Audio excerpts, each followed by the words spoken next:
All right, let's go ahead and get started, everybody. Welcome back to the Dharma Doors. I'm MC Owens, and this is the San Francisco Dharma Collective. And tonight we're going to read another sutta. Tonight we are still in the Middle Length Discourses. We're moving on to sutta number 105, the Sunakkhatta Sutta. Sunakkhatta is a person. He's sort of the main, the person with all the questions in that way. So the Buddha's going to be talking to Sunakkhatta. This is going to be the fifth sutta in this little collection. And this has been a very interesting little collection. There's definitely some connective tissue, like some through lines that are running through all of these suttas. I'm very excited about this one tonight. A lot of really interesting ideas. Yeah, so um, I say we just go ahead and dive right in. So, so again, this is Sutta number 105 in the Majjhima Nikāya, and it goes like this. Thus have I heard, on one occasion the Blessed One, the Buddha, was living at Vasali or Vaishali in the Sanskrit, in the great wood, in the hall with the peaked roof. Now, on that occasion, a number of bhikkhus had declared final knowledge in the presence of the Blessed One, saying, "We understand. Birth is destroyed. The holy life has been lived. What had to be done has been done. There is no more coming to any state of being." So, this is what we're going to talk about tonight. This is a really important topic, but it's not just about the idea of nirvana or enlightenment. So that's what we're going to be talking about is sort of the idea of like the ultimate goal of all this. But let me tell you what tonight's sutta is really about. So there's a bunch of bhikkhus, there's a bunch of practitioners who are declaring they've made it. They made it to the final goal. And we're going to talk more about that in a moment, like what exactly that means. But here's what happens. Sunakkhatta, a son of the Lichavis, so a clan in Vaishali, Sunakkhatta had heard a number of bhikkhus, it seems, have declared final knowledge in the presence of the Blessed One, thus saying, "We understand. Birth is destroyed. The holy life has been lived. What had to be done has been done. There's no more coming into any state of being." Then Sunakkhatta, son of the Lichavis, went to the Blessed One. And after paying homage to him, he sat down at one side and he said to the Blessed One, "Blessed One, I've heard, Venerable Sir, that a number of bhikkhus have declared final knowledge in the presence of the Blessed One. Did they do so rightly? Or are there some bhikkhus here who declare final knowledge because they overestimate themselves?" So that's what we're really going to talk about tonight. We're not just talking about the idea of reaching the final goal. We're talking about the idea of thinking that when it's not actually true.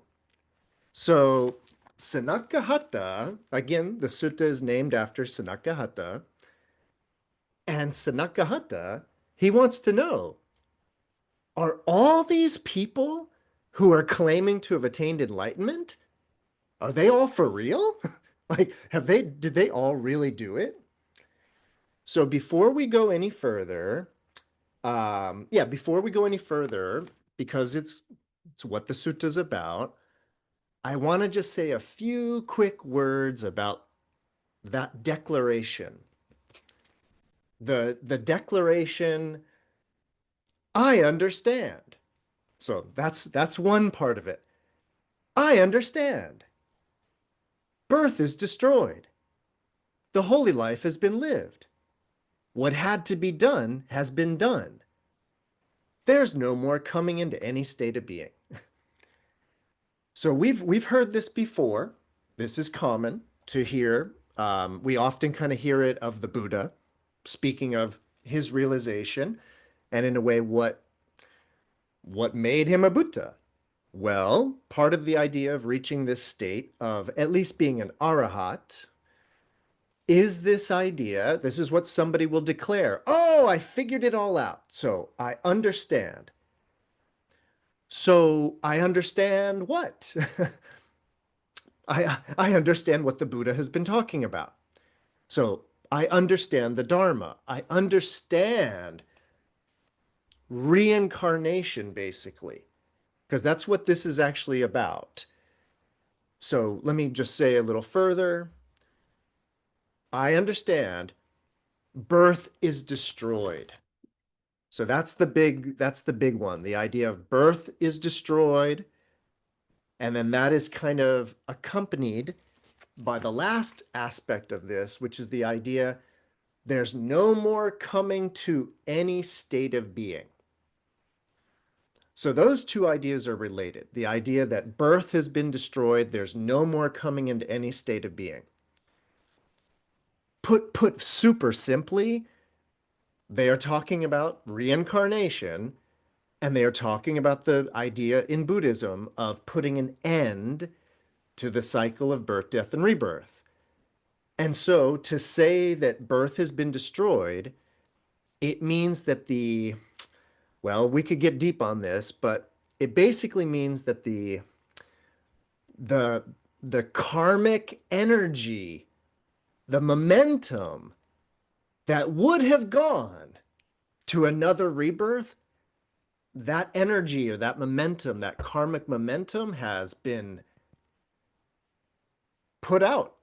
It's been diminished. There's no more karmic energy for the being to get reborn in that way. That would be the normal classic way of understanding the declaration that birth has been destroyed and there's no more coming into any state of being, right? Along with that is the idea that the holy life has been lived. So that's the idea of like, I left home, right? I renounced. I left my family. I left my property. I left, I cut off all ties. So went into the holy life. I practiced and I practiced and I practiced. So I did it. The holy life has been lived. What had to be done has been done. Now, I probably won't get another chance to mention it, so I'll say it here. This idea that what had to be done has been done, that little declaration there, by the way, is definitely something that kind of is what makes Mahayana Bodhisattva Buddhism sort of different than the earlier Hinayana Shravaka style Buddhism. An arahat is somebody who has destroyed birth, did what they had to do, led the holy life. Well, the idea of an arahat is they're done. They did it. They like achieved the goal. There's nothing more to do. The Mahayana Bodhisattva path is predicated on the idea that there is more work to be done. And that basically, as long as there are any sentient beings, the work is not done. Whereas in the Hinayana, in the Shravaka path, they think once your suffering is done, what had to be done has been done, and the holy life has been lived. So that's what we're talking about, is this very traditional part of early Buddhism, which is that you would start practice, you would start walking the path, but there was a conclusion. There was a point where you were done. So that's what we're talking about tonight. Now, we're not going to get into, I won't have any reason to talk more about Mahayana Bodhisattva Buddhism. So we're just going to now, we're going to read the sutra as it is. So we just kind of need to be on board with this idea that one can reach such a state where birth has been destroyed. Before I go any further, I do want to just say one more thing about how to understand that idea of destroying birth and no longer coming into any state of being. Very simply, for me, the idea of destroying birth, it's a very simple but, kind of subtle idea. But it's about, and I talk about this almost every Sunday night, and it's the idea of, well, it's kind of, there's a few steps to it. But it begins with this really deep existential question, which is, who are you? That's the first question. Like, who are you? And in particular, what I mean is, what is your relationship to the body? And what I mean is do you identify as the body? Or, as I often like to say, do you have a body? So, are you a body? Or do you have a body? Now, if you have a body, then I'm very curious about what it is that has a body. Right? Like, what are we talking about that has a body? Right? That's a little odd. Then there's the other version, though, which is like, oh, I get it. There's no like thing that has a body. I am the body. Like, I am this. Well, either way, so whether you are identifying as the body or you are saying you have a body, either way, identity is about this. And this is how many of us move through the world, is identifying as this. But from a Buddhist point of view, this starts to get a little strange because this is always changing. So if you are the body, you're in a constant state of evolution, flux, and change. If you have a body, well, then I'm still perplexed about what it is that has a body, frankly.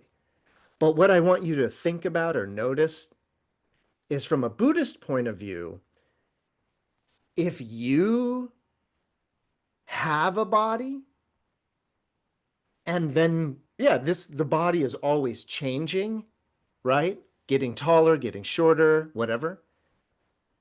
That kind of starts to imply that the you, the self that has a body, that self doesn't change because that's just you, like you. And the idea is that your body keeps changing. But I want you to notice from a Buddhist point of view, that implies that the self is eternal, to use the Buddhist language, meaning it's this idea that there's an unchanging self. But, I hate to be that guy that has all these questions, but if the self that you're talking about is unchanging, how does that work? Because when I was little, I didn't know all of this Buddhism stuff. I didn't know how to read and speak Chinese. I didn't know any of this stuff. So how was it that the baby, which couldn't do all these things and didn't know all these things, how was the baby me? This is getting really complicated in terms of the relationship of the self to the body. This is all really, really confusing. But what I want you to notice is this.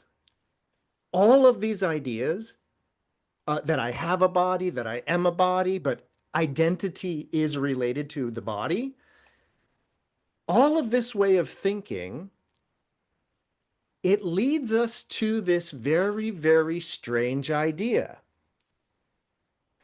It's the idea that I was born. That I was born.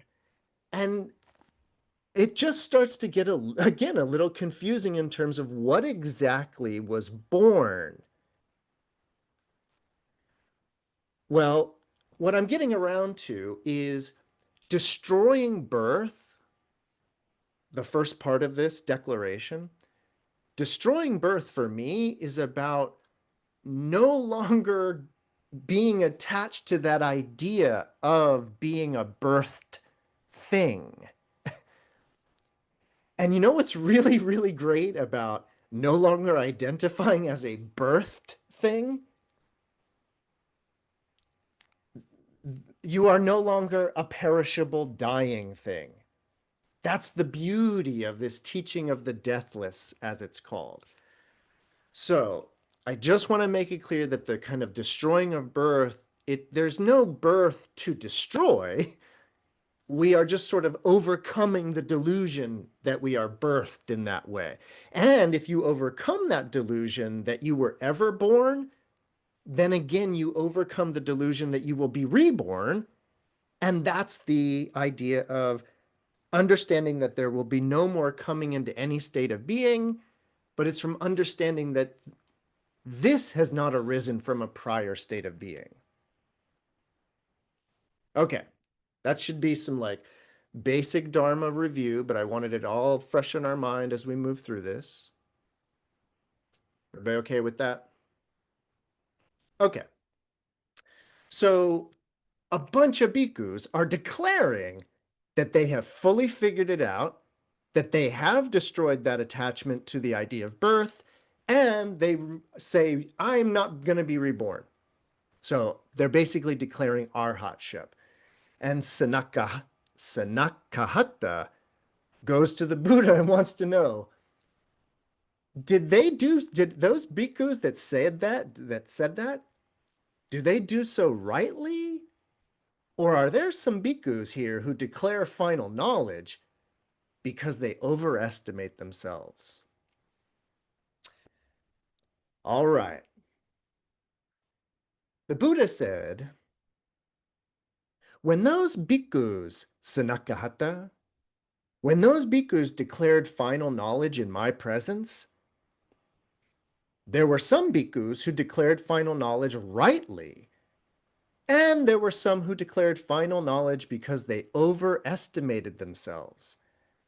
Therein, when bhikkhus declare final knowledge rightly, their declaration is true.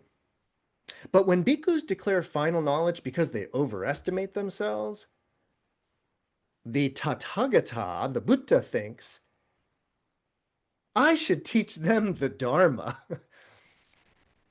Thus it is in this case, Sunakkhatta, that the Tathagata thinks, I should teach them the Dharma. But some misguided people here formulate a question. They come to the Tathagata and they ask it. In that case, Sunakkhatta, though the Tathagata has the thought, I should teach them the Dharma, he changes his mind. Sunakkhatta says, this is the time, Blessed One. This is the time, Sublime One. This is the time for the Blessed One to teach the Dharma. Having heard it from the Blessed One, the bhikkhus will remember it. Then listen closely, Sunakkhatta, and attend closely to what I shall say. Yes, Venerable Sir, Sunakkhatta, the son of the Lichavi, said, and the Blessed One said this. there are, Sunakkhatta, these 5 chords of sensual pleasure. What are the 5? Forms cognizable by the eye that are wished for, desired, agreeable, and likable, connected with sensual pleasure or sensual desire, and provocative of raga, of attraction and stimulation, even lust. That's one of the 5 chords. There are sounds cognizable by the ear that are wished for, desired, agreeable, and likable, connected to sensual desire, and provocative of raga. Odors cognizable by the nose, flavors cognizable by the tongue, and tangibles cognizable by the body that are wished for, desired, agreeable, and likable, connected with sensual desire, and provocative of raga. These are the 5 chords of sensual pleasure. It is possible, Sunakkhatta, that some person here may be intent on worldly things, lokamisa. When a person is intent on worldly things, only talk concerning that interests them, and their thinking and pondering are in line with that, and they associate with those kinds of people, and they find satisfaction in that. But when talk about the imperturbable is going on, they will not listen to it or give it ear or exert their mind to understand it. And they don't associate with that kind of person. And they do not find satisfaction in that. So, this is the next sort of part of the sutta. The Buddha is talking about the difference between lokamisa and ananya. Ananya, I think it's pronounced. Ananya. So this is the polarity that the Buddha is going to be working with for a while. It's people that are interested in worldly things, in lokamisa, stuff of the world, right? I want to make it very clear tonight. Lokamisa, worldly stuff, it could be anything. It could be sports, it could be entertainment, it could be drugs, it could be this, it could be that, it could be finance, and it doesn't matter. There's the idea of being, and what's the language again? Intent on worldly material things. And when a person is intent on worldly material things, only talk about that concerns them.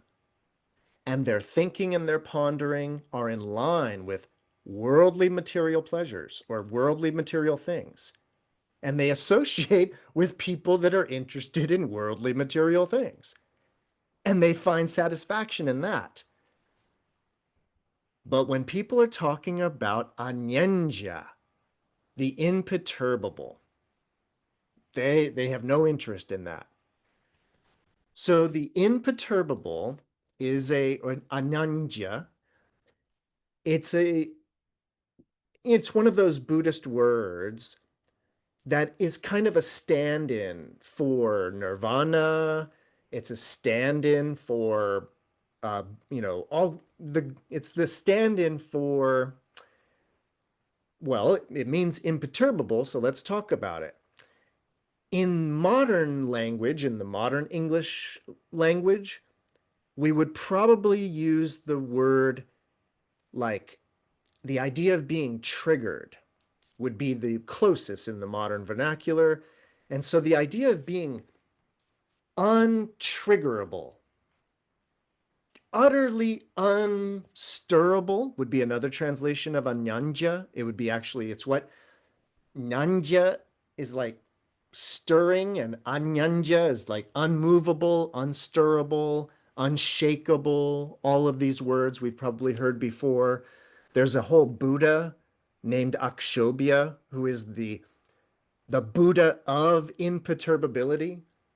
Like, so if you need a kind of a Buddha to look up to for that kind of utterly still, immovable, untriggerableness, that Buddha's name is Akshobhya.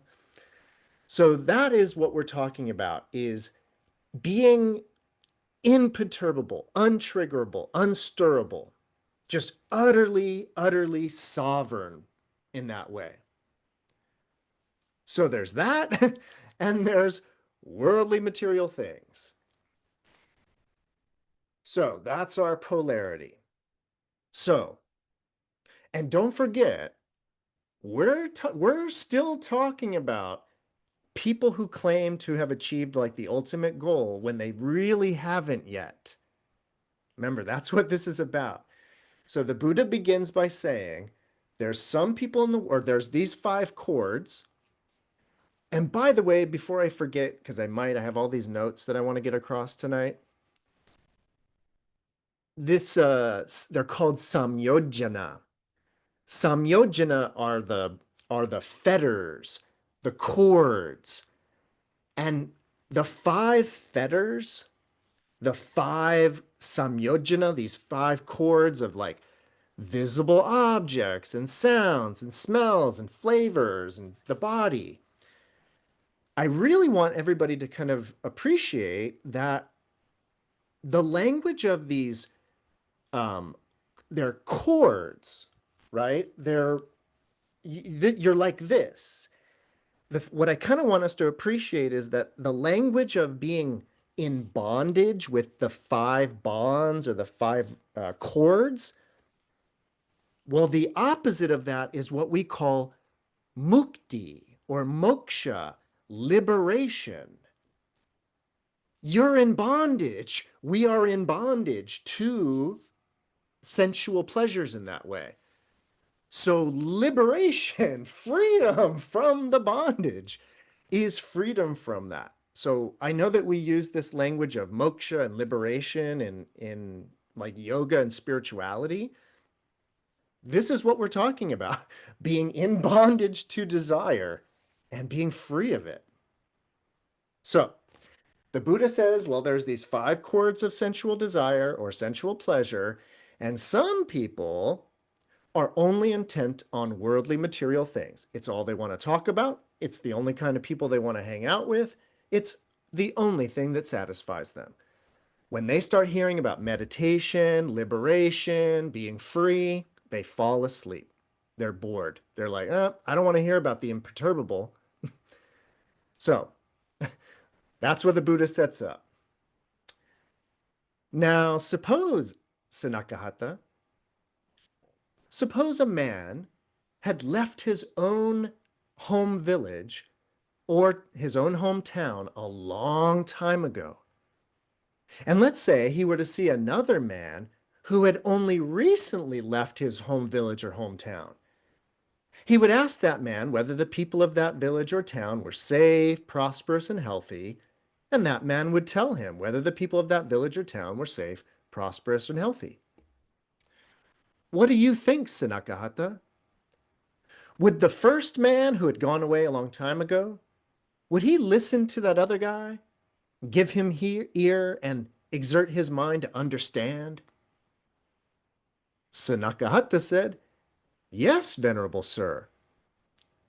So too, Sunakkhatta, it is possible that some person here might be intent on worldly material things.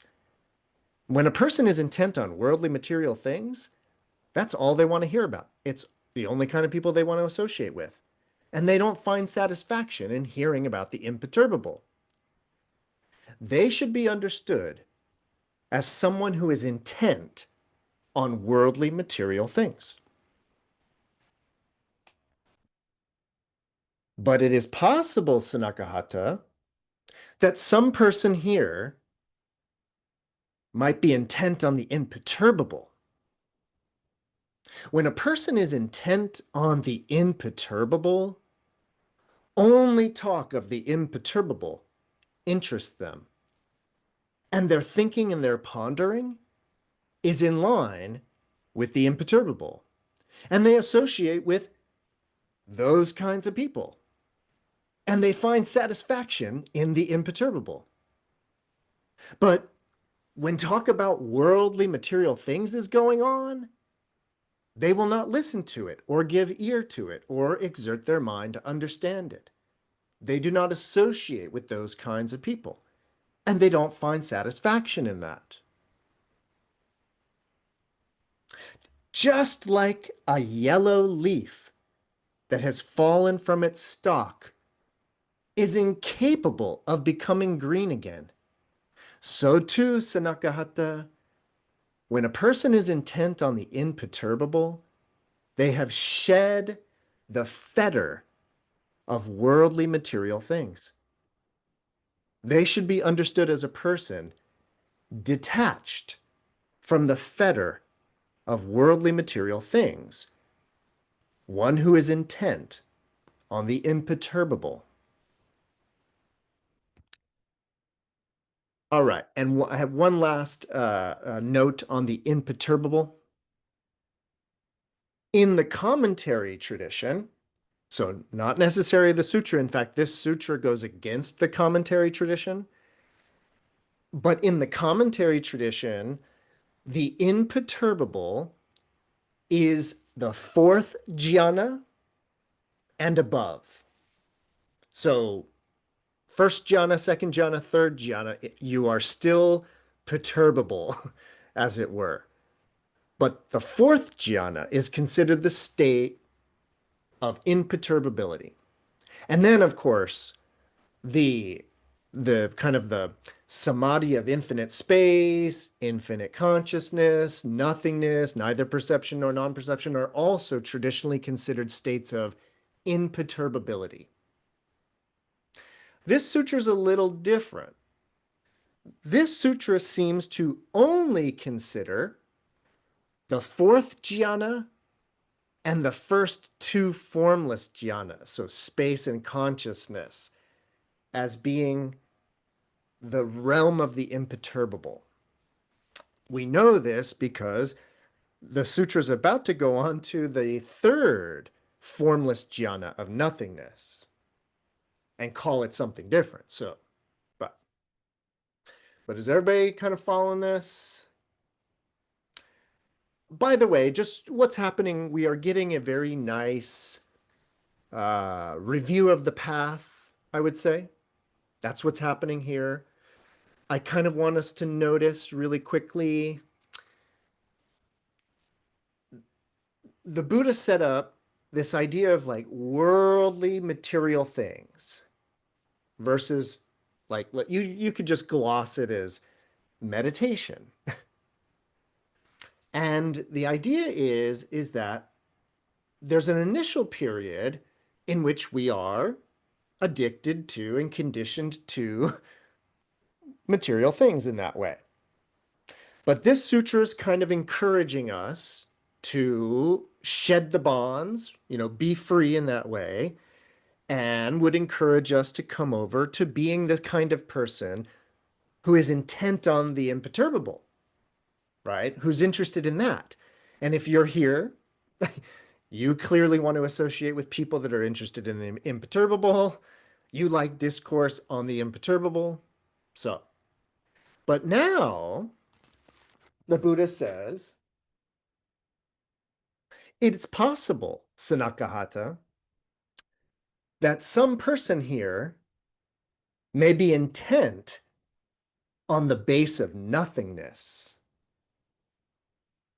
When a person is intent on the base of nothingness, only talk concerning that interests them. And their thinking and their pondering are in line with that. And they associate with that kind of people. And they find satisfaction in that. But when talk about the imperturbable is going on, they don't listen to it or give ear or exert their mind to understand it.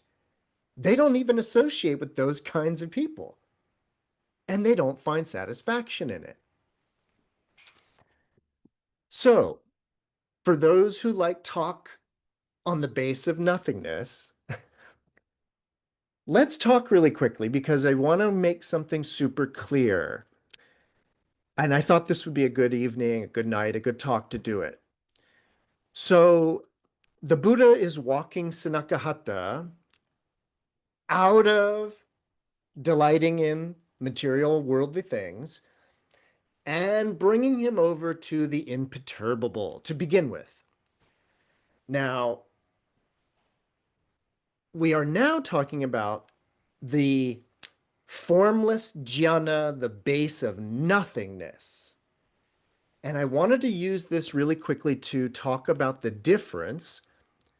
I love talking about this, the difference between space, nothingness, and emptiness.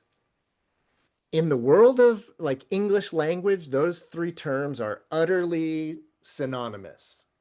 You could exchange them easily. What's in the cup? Oh, it's empty. What's in the cup? Nothing. What's in the cup? Empty space.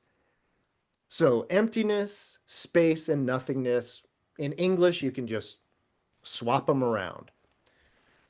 But in the Buddhist tradition, these three ideas, they couldn't be further apart from one another. So let me walk you through it really quickly. So I think let's start actually with the idea of um, being imperturbable, actually. Let's start with that.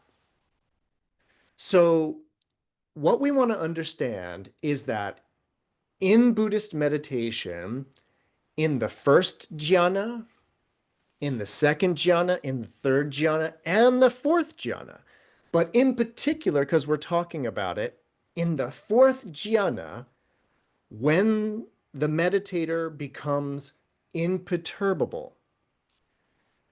Well, what we want to understand about being imperturbable is that there's still stuff coming at you. There is still sensual, meaning sensory input coming at you. There are forms coming at you, visible to the eye. There are sounds coming at you, audible by the ears. There's smells, there's flavors, there's resistance tactile with the body. But in the face of all of that, we are imperturbable. So I want us to understand that in the fourth jhana, there is still like the subject object situation going on where there is still a world of stimuli that would otherwise be bothering me or getting me all worked up or all excited. But in the fourth jhana, or being imperturbable, it's not affecting me. All right. I say this because you can go deeper into what is known as the base of infinite space, and I'm going to talk about space in a moment. Then you could go even deeper to the base of infinite consciousness. The Buddha is now talking about the third formless jhana, which is the base of nothingness, akinchanya, like absolute nothingness. But specifically what is being referred to by the term nothing, it means no sensory input. That's what nothingness means, is no sensory input. That is not the same as space, and it is definitely not the same as emptiness. So what I want you to kind of appreciate is, at least as far as I understand it, this idea of nothingness is about sensory senses. And they're just, in a way, not being anything there to sense. Just nothing. That's different than space, akasha. So in the world of Buddhism, it's very helpful to be kind of like kind of philosophically aware of this idea of space. So space is a particular thing. It's not a thing. It's not a thing. But space is a particular phenomena that is always in relationship with form, meaning either visible form or physical form. So, in other words, space, well, space is like, you know, all the space between everything. But in order to like even think of space, you need solid form there.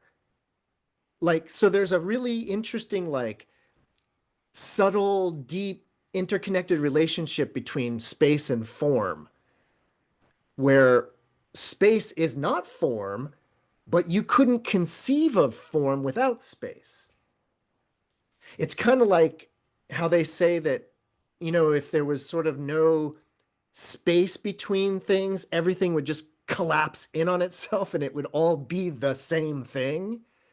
Or if there was no kind of gaps in time, all time would collapse and it would be the same time. Well, space helps us think about all the things. So notice that space is like wrapped up in form, whereas nothingness is nothingness. Nothingness isn't even space. Because space is at least kind of like, you can think about space. Arguably, you can kind of like detect space.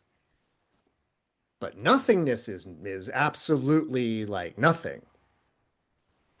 All right, so nothingness is in relationship to senses and sensing, and there's no sensory input. Space is like the opposite of form in that way, and they always go together. Emptiness, though, shunyata, and I'm only mentioning it because of the what we're talking about. It's not in the sutta tonight. But emptiness is about what the Buddhists call bhava. Bhava is about like it's about what something is fundamentally, like at its core. That's what bhava is. And shunyata, or what is translated as emptiness, is about being empty of bhava, empty of like a fixed nature. I'm always using I'm always using my vase. I'm always using my vase as an example. I meant, you know, the roll of toilet paper. I meant the scarf. I meant the pillow. I meant my hat. So the idea that this isn't a fixed roll of toilet paper, scarf, whatever, it doesn't have a solid fixed bhava. Well, that is then emptiness, not having a fixed bhava. But notice that doesn't have anything to do with like nothingness or space, right? That's about like what something is, like what we think it is. So emptiness is subtle. Nothingness is a kind of deep meditative state where like all thought is offline. And space is everywhere. Okay, so those are the three often conflated terms. Everybody okay with that? For those who delight in talk about the base of nothingness, notice that I tried, let me rewind it really quickly. In the state of the imperturbable, again, there was still like a relationship with the world. We were just unstirrable or imperturbable. Nothingness, though, is like beyond that. And the idea is that after hearing about nothingness, the imperturbable starts to sound a little busy. It starts to sound a little too like too much going on. And so the person who is intent on the base of nothingness, they don't even want to talk about imperturbability anymore. All right. Oh yeah, no, sorry, I haven't paused for a moment. Apologies for that. No, that's okay. That was super helpful Good. to hear them all one after the other. So I kind of in my notes and thinking about it, I had nothingness as no sensory input. But in terms of the jhanas, it's not that there are no sensory input, is that you're able to, whatever it is, not sense them or not pay attention to them or not, they, presumably they still exist out there. Like a fire engine could go by and it will still hit your ears, but you don't, or what, am I missing something? Or will it not? Okay, okay, I got it. Okay. Yeah, I mean, there's a lot of debate about what is the actual like mental activity in the base of nothingness. Got it. There's a Yeah. lot of debate about whether there is any activity or not. I don't want to really get into that. I just want everybody to notice that what we are doing is we are sort of kind of backing out of the room. All right. And so we're backing out of the room, beginning with sensual or worldly things to the imperturbable, but then the imperturbable to nothingness. We're going to go further and further. So, all right. So, and then the Buddha's going to give an analogy for each of these. So, for somebody who has kind of transcended the imperturbable and is now intent on the base of nothingness, that's just like a thick stone that's been split in two. It cannot be joined together again. So too, Sunakkhatta, when a person is intent on the base of nothingness, the fetter of the imperturbable has been split. They should be understood as a person detached from the fetter of the imperturbable, one who is intent on the base of nothingness. Next up, Sunakkhatta, it's possible, Sunakkhatta, that some person here, might be intent on the base of neither perception nor non-perception.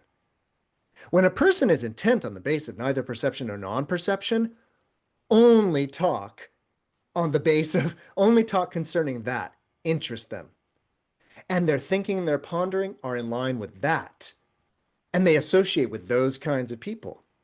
And they find satisfaction only in the state of neither perception nor non-perception.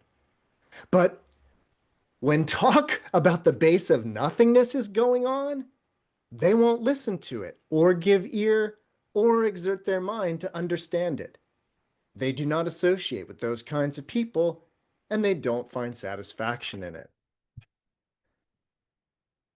Suppose somebody has eaten some delicious food and thrown it up. What do you think, Sunakkhatta? Could that person have any desire to eat that food again?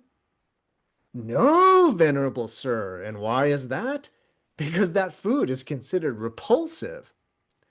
So too, Sunakkhatta, when a person is intent on the base of neither perception nor non-perception, the fetter of the base of nothingness has been rejected.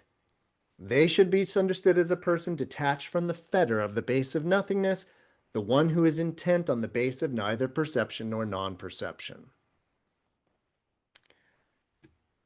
All right, so everybody knows the base of neither perception nor non-perception is the fourth highest formless jhana state.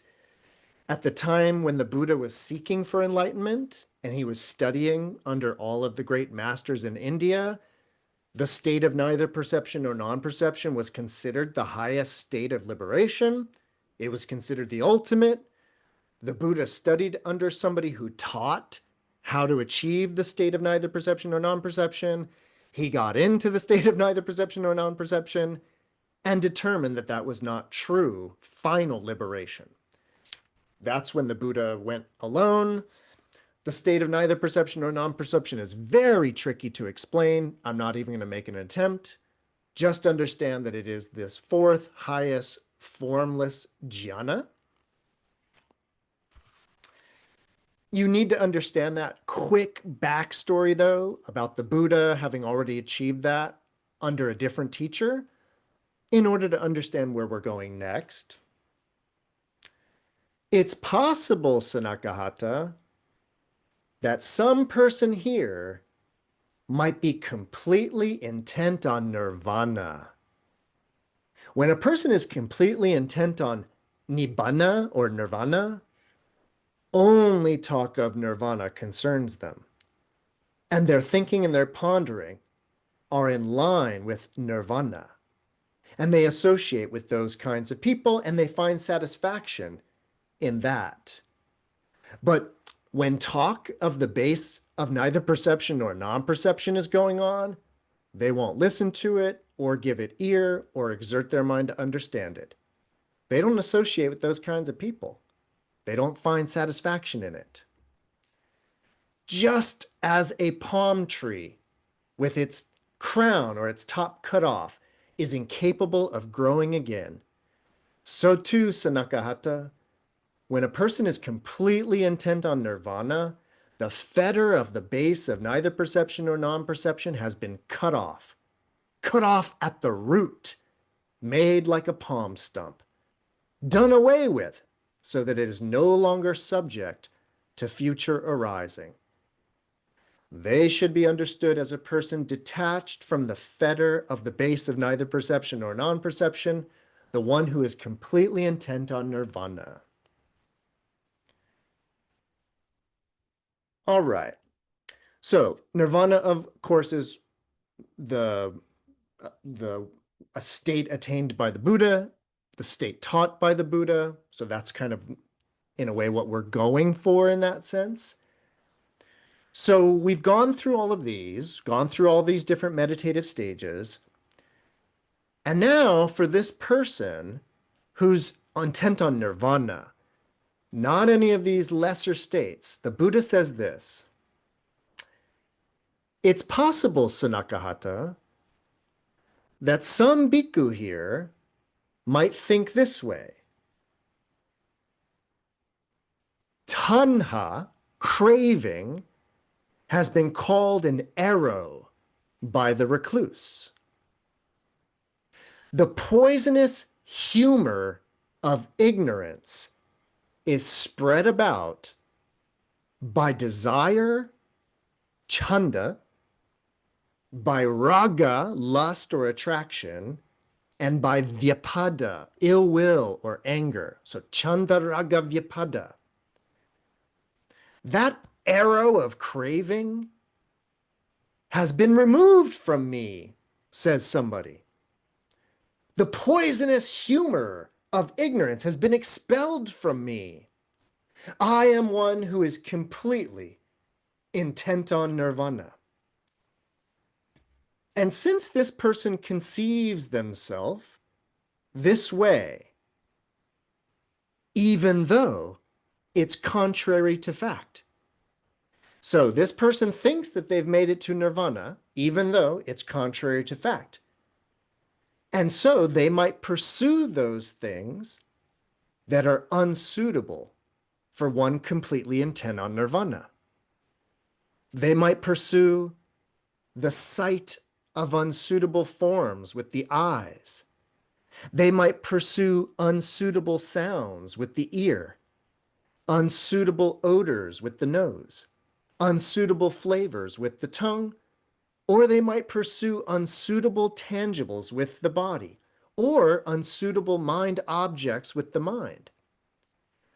When they pursue the sight of unsuitable forms with the eyes, and unsuitable sounds with the ears, and unsuitable smells or scents with the nose, and unsuitable flavors with the tongue, and unsuitable tactiles with the body, and unsuitable mind objects with the mind, raga, attraction or lust, invades their mind. With the mind invaded by raga, they would incur death or deadly suffering. Very quickly, another quick language thing that I want to talk about. So this is where the Buddha is now getting back. He's getting back to the opening where he's talking about people who are kind of claiming to have achieved nirvana. And yet they're still pursuing things unsuitable for the eyes, ears, nose, tongue, and body, which are evocative of raga. So I want to really quickly mention, I just want to take a quick moment. So I want us to have a good way to think about this. So if you've studied Buddhism, which I know you have, the three poisons, as they're called, the three kleshas, are raga, devesha, and moha, right? Normally translated as greed, anger, delusion. Greed, which is one way of putting it, is translated usually in these that we read on Sunday nights. It's usually translated as lust. So the poison of raga is sometimes translated as lust, but I think it's really helpful actually to understand what raga is. So I mentioned at the beginning that the idea of the worldly pleasures or worldly material things, I mentioned it could be anything, right? This is not just about like one area of the material world. It's about all of it in that way. So I want to kind of like remind everybody that raga, so let's say, there's so many examples that I could give of this, but the idea is that let's say that you are, um, let's say you have some addiction of some kind, or just something that you're trying to give up because it's not helping you in that way. But, if you're thinking about like a drug addiction or alcohol addiction or pornography addiction or any kind of addiction, what I want you to think about is you're going through your day and you're doing whatever you're doing. And the idea is that, and I know that there's like, people who have a serious problems where they are never not thinking about it, not thinking about their craving. So I recognize that this can get serious. But in general, let's say you were struggling with like internet pornography, for example, and you just didn't want to do it. The idea is that most of the time you're going about your day just doing whatever you're doing. But then there's that initial little stirring, that initial little like stirring, which is that initial little craving. The point is, it doesn't matter what the thing is. It doesn't matter what the thing is. It's about that little stirring of, ooh, I could be so much happier though. Ooh, I could be so much happier if I was doing that, or if I had that in my system, right? So there's the stirring of this idea of like, ooh, I could be happier if I was doing that. Well, very quickly, the initial stirring turns into the craving and the wanting and the seeking and the pursuing and all of that. But the using or the doing, the pursuing, it never would have started without that initial little raga, that initial little stirring. Now, as kind of a part of Buddhist practice, is we're working on kind of nipping that little raga stirring. We're working on nipping it in the bud and not allowing it to even get to the point where we are pursuing the thing, right? So we're trying to work on nipping it in the bud. So that's the raga. And the Buddha in this sutra, and I'm going to do my best to get through it, the Buddha's about to go into a grand analogy using the analogy of an arrow, a poisonous arrow. The Buddha uses the arrow analogy a lot. There's many famous analogies. I don't know if you've heard this one. I know this one was new to me in that way. So the Buddha's going to start using this poisonous arrow analogy. And what he says is that craving, wanting, tanha, that's the arrow. So that's where you're just walking around doing your business, and then you get struck with the arrow of craving, right? So craving has been called an arrow by the Buddha. The poisonous humor, so the poison on the arrow that gets us, the poisonous humor is ignorance. And it's spread about by chanda, raga, and devesha. So by wanting, craving, and ill will, or desire, craving, and ill will. Now, some people will say, that arrow of craving has been removed from me, right? The poisonous humor of ignorance has been expelled from me. I'm one who's completely intent on nirvana. And because, or since they conceive themselves that way, although it's contrary to fact, they pursue those things that are unsuitable for one completely intent on nirvana. So this is where, the image that I have in my mind of pursuing sights unsuitable for the eyes and pursuing sounds unsuitable for the ear. And then when I first read this last week, and all of this, pursuing these things unsuitable, and it leads to the incurring of death or deadly suffering. I don't know if you've ever seen the movie Saturday Night Fever. It's a tragic movie about pursuing all of these things. And so the idea of like going, on Saturday Night Fever, going to the discotheque and putting on the cologne and going to listen to the disco music and going there to dance. I don't know if somebody intent on nirvana would be going to the discotheque, is my point. That's, and again, I'm sticking with the Hinayana, Theravada vibe of this. So I know a good bodhisattva would be going to the discotheque. But I'm just saying that in this, the Buddha is saying that anybody intent on nirvana is not in a way going to be getting all gussied up to go out on a Saturday night. Now, the language of, because that would incur death or deadly suffering, just hold on a second. Hold off on that idea. So, the Buddha says, suppose Sunakkhatta, suppose somebody were wounded by an arrow, like a real arrow, thickly smeared with poison. And his friends and his companions, his kinsmen and his relatives, they brought a surgeon. And the surgeon cuts around the opening of the wound with a knife, then probes for the arrow with a probe. And then that surgeon would pull out the arrow and would expel all the poisonous humor. Oh, but leaving a trace of the poison behind.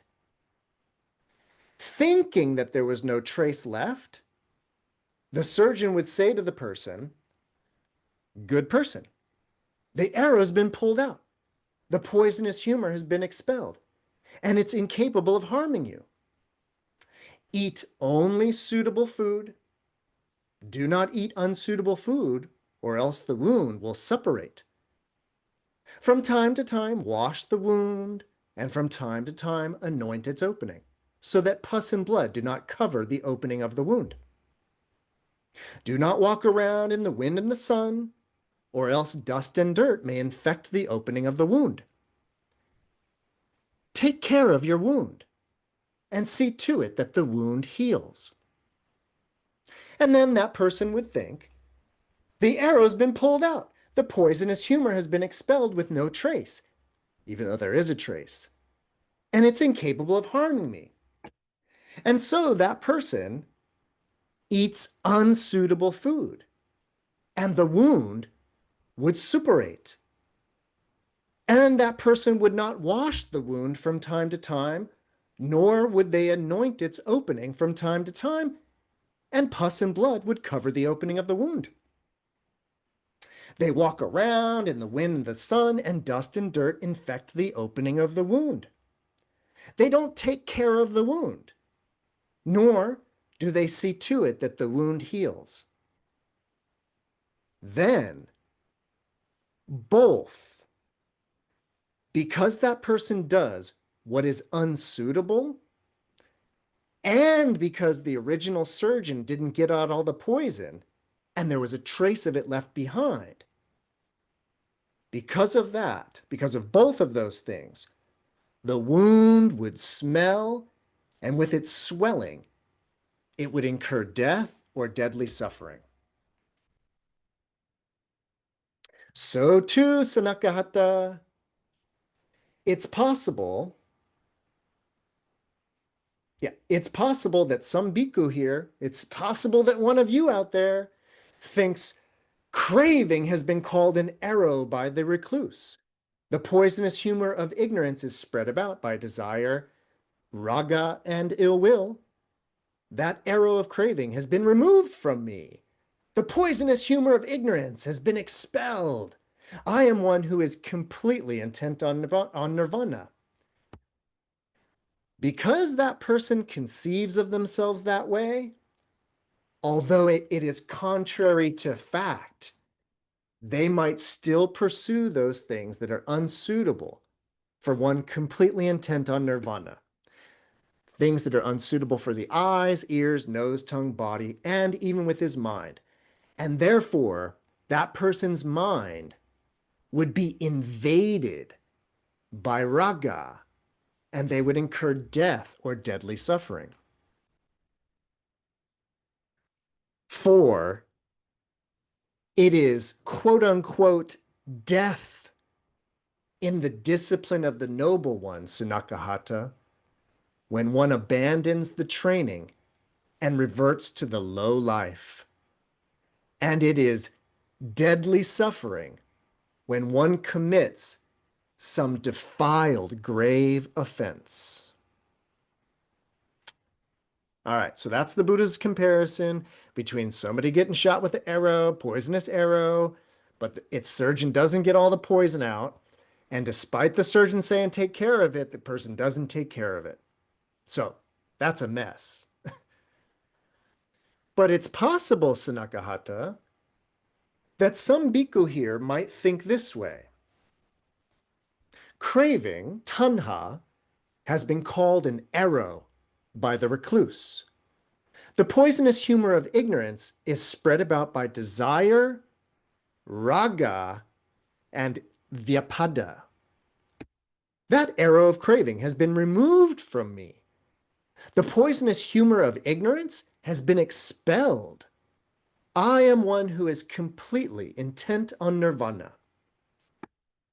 And being one who really is completely intent on nirvana, they would not pursue those things that are unsuitable for one completely intent on nirvana. They would not pursue the sight of unsuitable forms with the eyes.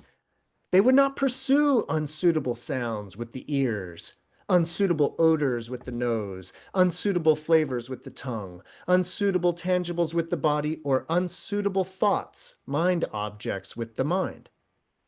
Because they do not pursue the sight of unsuitable forms with the eyes, and unsuitable sounds, and unsuitable scents and flavors, and tactile objects and thoughts with the mind, raga, lust or craving, does not invade their mind. Because the mind is not invaded by lust, they would not incur death or deadly suffering. Suppose Sunakkhatta, somebody was wounded by an arrow thickly smeared with poison, and that person's friends and companions, kinsmen and relatives brought a surgeon. The surgeon would cut around the opening of the wound with a knife. Then he would probe for the arrow with a probe, and then he would pull out the arrow and would expel the poisonous humor without leaving a single trace of it behind. Knowing that no trace of the poison was left behind, the surgeon would say, "Good person, the arrow's been pulled out. The poisonous humor has been expelled with no trace left behind, and it is incapable of harming you. Eat only suitable food. Do not eat unsuitable food, or else the wound may suppurate. From time to time, wash the wound, and from time to time, anoint its opening so that pus and blood do not cover the opening of the wound. Do not walk around in the wind and the sun, or else dust and dirt may infect the opening of the wound. Take care of your wound, and see to it that the wound heals." Now, that person, they would think the arrow's been pulled out, the poisonous humor's been expelled with no trace, and it's incapable of harming me. That person would eat only suitable food, and the wound would not suppurate. From time to time, they would wash the wound, and from time to time, they would anoint the opening of the wound, and pus and blood would not cover the opening of the wound. They would not walk around in the wind and the sun, and so dust and dirt would not infect the opening of the wound. They would take care of their wound and would see to it that the wound heals. Then, both because that person does what is suitable and because no trace has been left behind when the foul poisonous humor was expelled, because of all of that, the wound would heal. And because it had healed and was covered over with skin, that person would not incur death or deadly suffering. So too, Sunakkhatta, it's possible that some bhikkhu here might think this way. Craving has been called an arrow by the recluse. The poisonous humor of ignorance is spread about by desire, lust, and ill will. That arrow of craving has been pulled out from me. The poisonous humor of ignorance has been expelled. I'm one who is completely intent on nirvana. Being one who is really totally intent on nirvana, they would not pursue those things unsuitable for one completely intent on nirvana, such as unsuitable things for the eyes, ears, nose, tongue, body, and mind. And because of that, their mind would not be invaded by raga, and they would not incur death or deadly suffering. Sunakkhatta, I've given you this simile of an arrow in order to convey a meaning. This is the meaning. Wound is a term for the six senses. Poisonous humor is a term for ignorance. Arrow is a term for tanha, or craving. The doctor's probe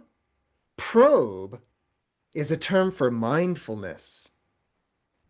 The knife is a term for noble wisdom. Surgeon is a term for the Tathagata, the accomplished one, the fully enlightened one. All right, let's pause there. Yeah.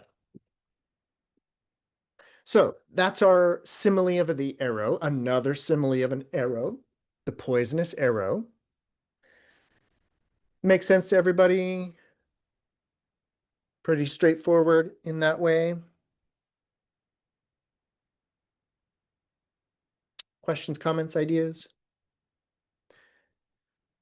The one thing that I want to mention, and the Buddha did it, but let me just reiterate, it's this really kind of, I think, very subtle but important message here about, well, about getting better. And what I mean is that this is a process.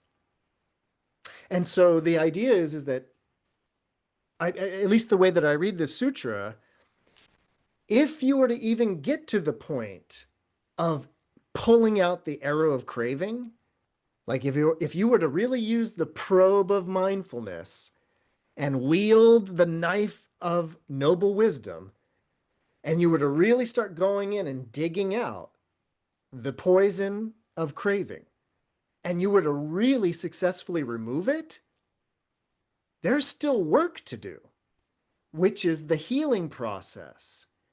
I think this is a really important analogy for practice, frankly, for anything that we're trying to overcome in that way. I think it's really important that it's like this is not overnight. And even when we overcome the big hurdle, like maybe we really successfully put down whatever it is we're trying to put down in that way. As soon as it's been put down, it's kind of like now the work begins. But the work is letting it heal in that way. And so I think it's just a beautiful analogy. The Buddha always uses these great analogies. So, all right, we just have one. This is awesome to be able to get through the sutta. So we just have one last little part. So after describing the two different options, and of course, I think the Buddha is referring, of course, to in the opening when he was saying, well, some people here claim that they've reached nirvana, but they really haven't. That, of course, is referring to a trace that there's still poison left behind. But because they don't think there's poison left behind, they think they're on easy street. And the Buddha's saying, all of that. So he sets up these two different kinds of bhikkhus.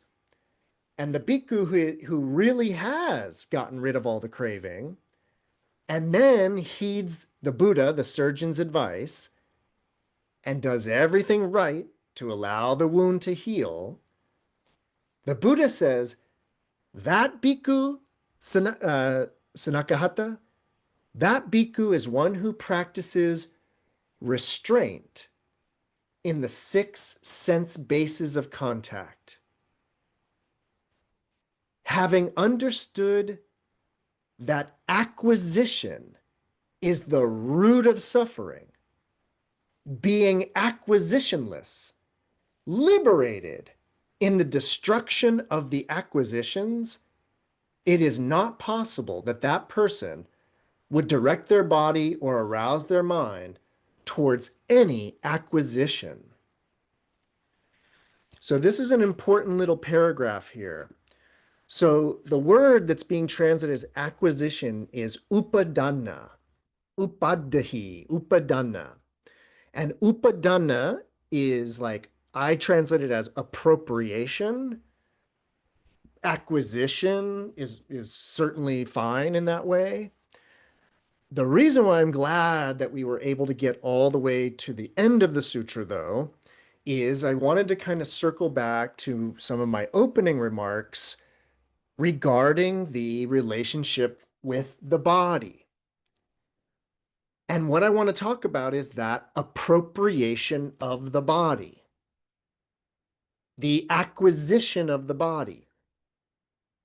I often mention this, but I really want to kind of always repeat this idea. This idea of upadana, like acquisition. The idea is that, like, you take something like a cell phone, right? There's one way for me to relate to this. And one way for me to relate to this is that it's mine. Not yours, mine. That's appropriation. That's acquisition. It's the idea of it being mine. The thing about it is that when it's mine and I'm like appropriating it, if somebody comes along and grabs it and runs off with it, I'm going to be upset. And I'm going to be upset because of that appropriation, because of the upadana. But watch this. Let's say I relinquish the phone. I relinquish it. It's not mine. I don't own it. It's not going to stop me from making a phone call. It's not going to stop me from looking something up. But I'm just no longer under this relationship with it where it's mine. It's just a cell phone. It's a cell phone that is here or whatever. But I'm not appropriating it. It's not mine. Watch what happens when somebody runs and grabs the phone, not my phone, but just the phone. My attitude can be, well, they must need to make a call because they needed the phone. Notice how when it's my phone, there's anger. Notice when it's the phone, no anger. In fact, a little bit of joy in terms of like, oh, good. Like he needed a phone and I had one type of a thing. So I just want us to understand that acquisition and appropriation, it's a disposition towards things. It's a disposition of ownership. And what I'm really going for is understanding that upadana, appropriating, it is a habit. It's a samskara.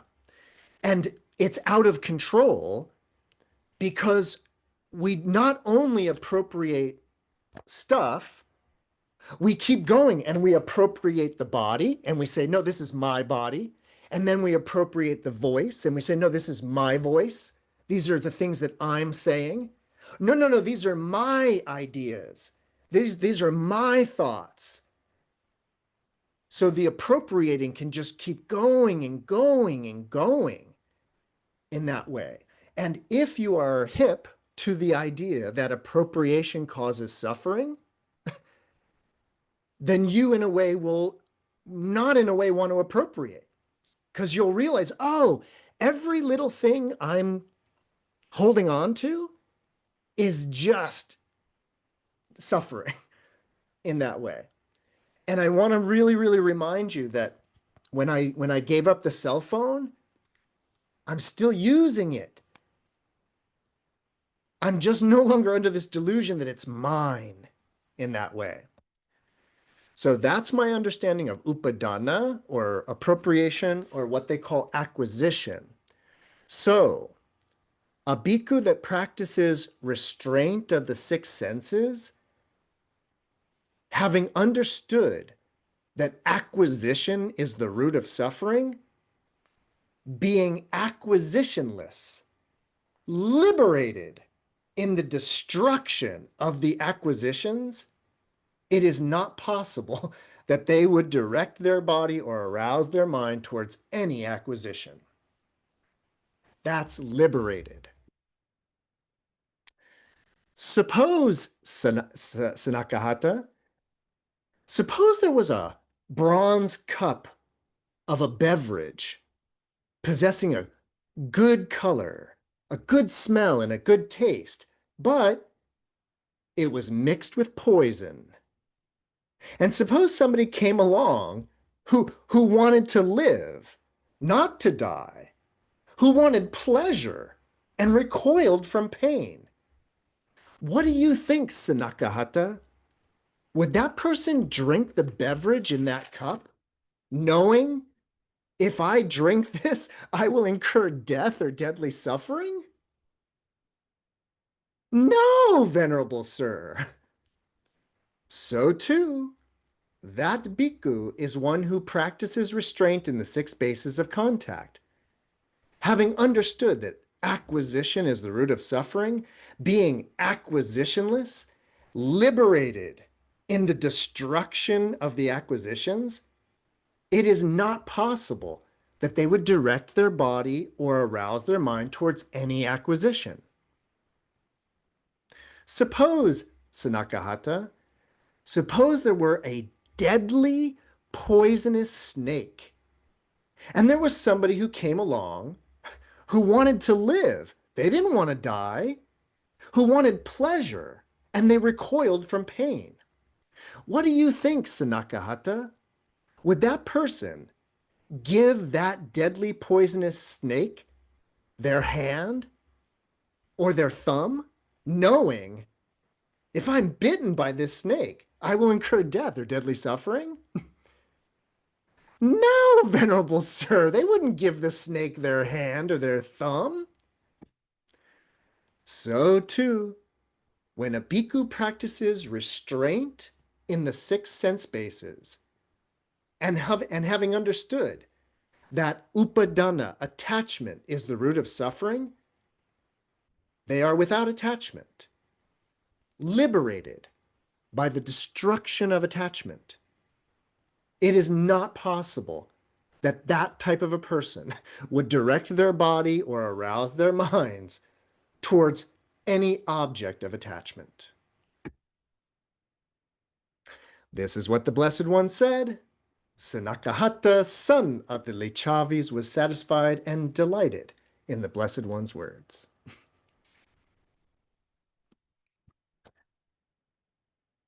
All right.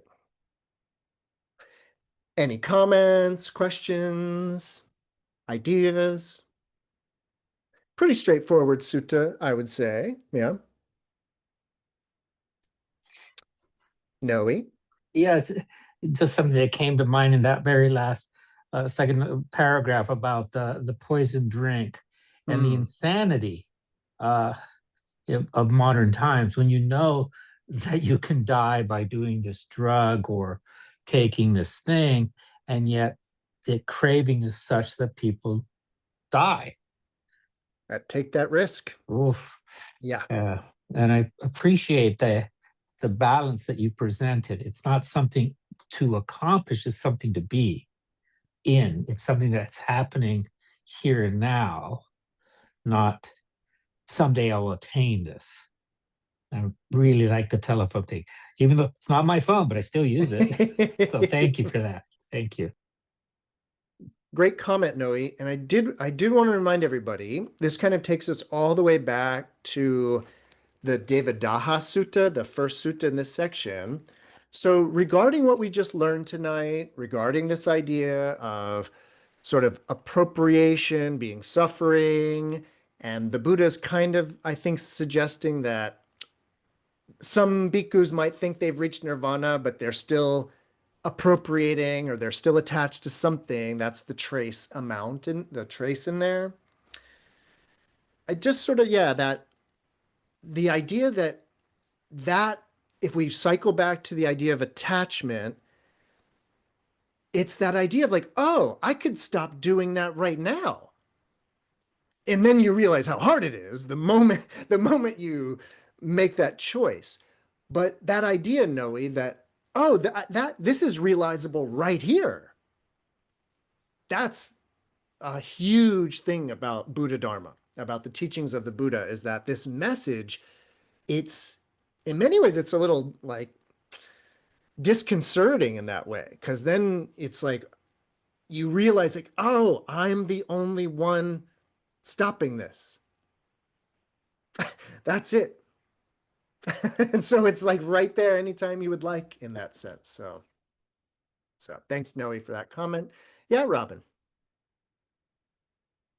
I think it was interesting when they were talking about the surgeon, the Tathagata being the surgeon. So it's lovely that, it's sort of participatory. It's not like, be your own surgeon. I like that part. And that's a whole kind of metaphorical world where the Buddha is a surgeon, the Dharma is medicine. We are all sick with craving. That's the disease. So there's a whole like medicinal metaphor that you could work with. There's like a horticultural metaphor in Buddhism, where it's a garden and there's weeds and there's that. There's the surgeon, the medical one. There's like all these different kind of families of metaphor. So yeah, Robin, so very lovely. All right, everybody, we did it. By the way, if tonight's talk on the imperturbable was of interest, then next Sunday's Dharma Doors is the way to the imperturbable. So that idea of reaching those kind of deeper meditative states, that's on the menu for next Sunday night. So I hope you can make it. Otherwise, I hope to see you again. Thanks for coming. Thank you, everybody. Thank you so much, Michael. Thank you. Have a great night. Wonderful. You're so helpful as usual. Mm.